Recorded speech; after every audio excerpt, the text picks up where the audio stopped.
Biblical minimalism is this idea that the apparently historical narratives in the Old Testament, narratives talking about the patriarchs and about King David and so on, were made up by Jewish scribes writing perhaps in the Jewish exile in Babylon in the 6th century BC, or at least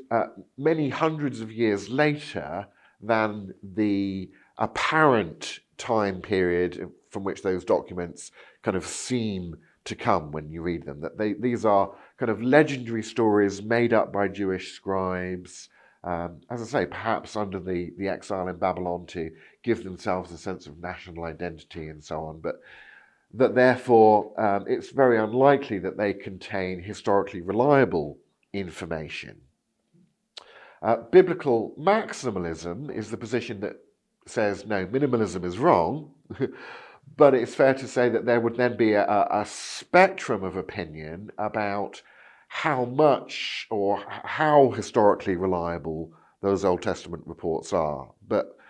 maximalists of all kinds would say, no, these narratives do put us in some historical contact with those earlier periods, and then there's a sort of internal debate about, well, how much historically reliable contact is there? Whereas the minimalists are basically saying, no, there's no historically reliable contact here. This is all just made up hundreds and hundreds and hundreds of years later, and it really reflects Jewish thinking at a much later period rather than reflecting events on the ground in 1000 BC or 1800 BC or whatever.